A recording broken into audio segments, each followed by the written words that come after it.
There are moments in life when a single sentence changes everything. It doesn't arrive with music or applause, and no one around you even notices.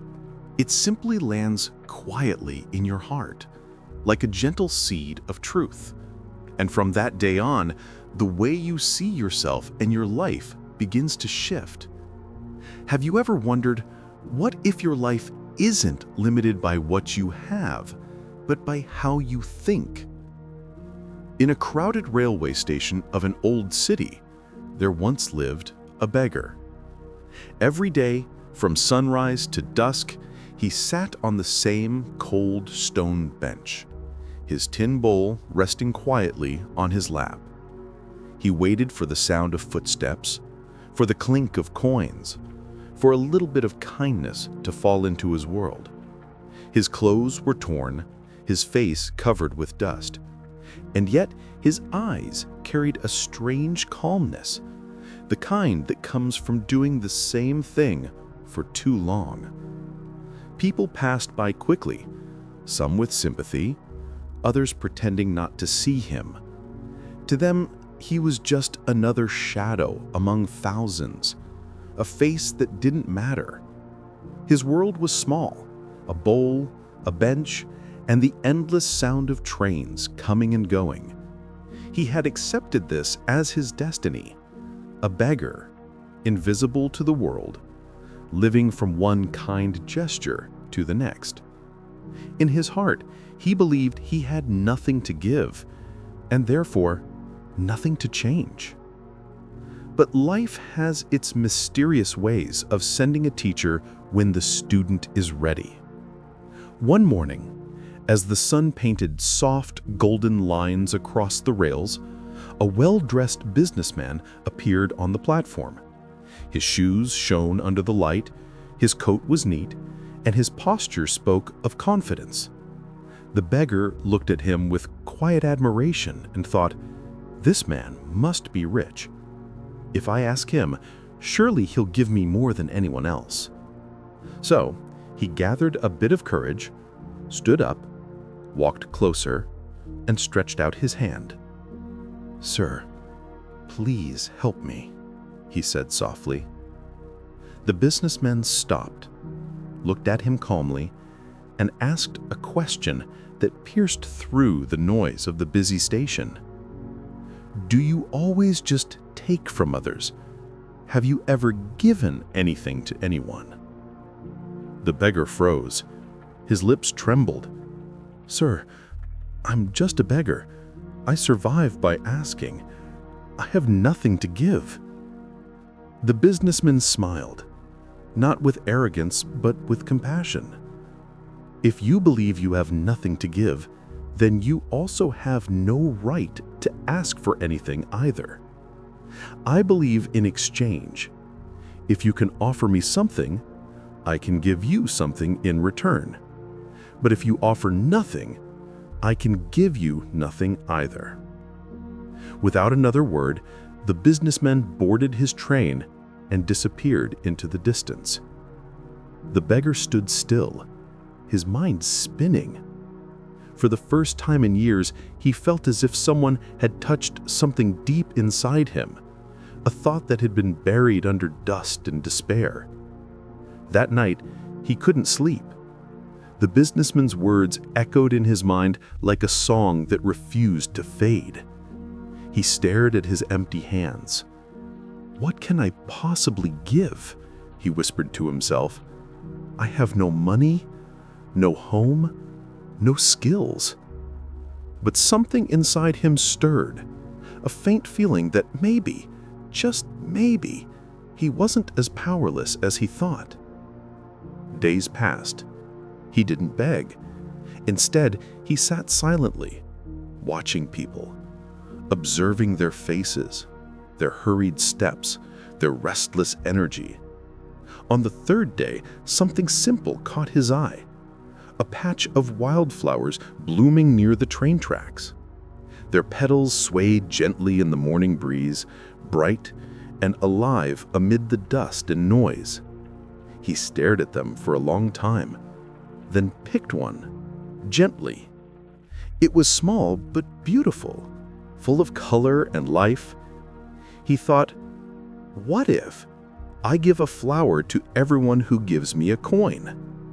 It sounded strange, almost foolish, but a quiet voice inside him whispered, try. The next morning, he returned to a spot holding a small bunch of those wildflowers. When someone dropped a coin into his bowl, he smiled warmly and offered them a flower in return. Some people looked confused. Others smiled in surprise. A few laughed softly, touched by his gesture. For the first time, he saw joy in their faces, not pity. As days turned into weeks, something magical happened. People began to seek him out, not just to give, but to receive. The flowers became a symbol of beauty, gratitude, and kindness in an otherwise busy world. He noticed a curious thing. When he had flowers, people gave more. When he ran out, the coins became fewer. He realized a deep truth. People love to give when they also receive. Slowly, he began to feel different inside. He was no longer begging, he was exchanging something meaningful. He stood taller, smiled more, and spoke with confidence. Each flower he gave carried a piece of his dignity, a piece of rebirth. For the first time in his life, he felt valuable. One quiet afternoon, as the light of sunset fell across the station, he saw a familiar face, the same businessman. His heart leapt. He rushed over with bright eyes and said, "Sir, today I have something to give. If you give me money, I will offer you flowers in return." The businessman smiled, handed him some money, and accepted the flowers with grace. "Now," he said gently, "you are no longer a beggar. You are a businessman."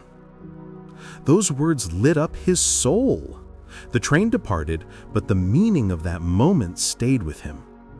That night, as he sat under the stars, he whispered to himself, "I am not a beggar.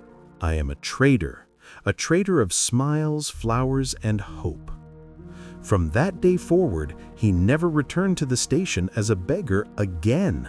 He began collecting more flowers, finding better spots, learning how to care for them. He sold them near temples and markets where people came seeking blessings and beauty. Soon his kindness and sincerity attracted attention. People came not only to buy flowers, but to talk to him, to feel the peace he carried. Months passed. His small effort grew into a modest flower stall, then into a little shop with colorful petals hanging by the doorway. He worked with joy, not for survival, but for purpose. Each flower he sold was a reminder of the lesson that had changed his destiny. 6 months later, at the same railway station where it all began, two well-dressed men met. One looked at the other curiously and said, "Wait, aren't you the beggar I met long ago?" The former beggar smiled and replied, "Yes, sir, that was me. But now I run a flower business. I'm traveling to open a new branch." The businessman was silent for a moment, then smiled deeply. "That's wonderful. What changed?"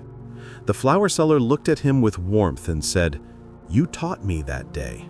We only receive when we give." That truth changed everything. I was never really a beggar. I just had to see myself differently. They shook hands, not as giver and receiver, but as equals.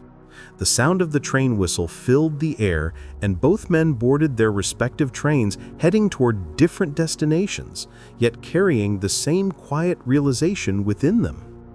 Life is shaped by how we see ourselves. If we believe we are small, we will remain small. But if we recognize our inner potential, we can grow beyond measure. The beggar didn't just change his fortune, he changed his mindset, and that changed everything. So remember, you are not defined by what you have, but by how you think, how you see yourself, and how you treat the world around you. Change your thoughts, and your life will change too.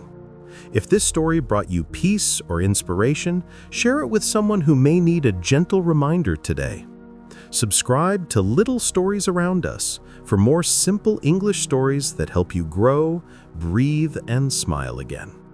Until next time, stay kind, stay mindful, and stay grateful.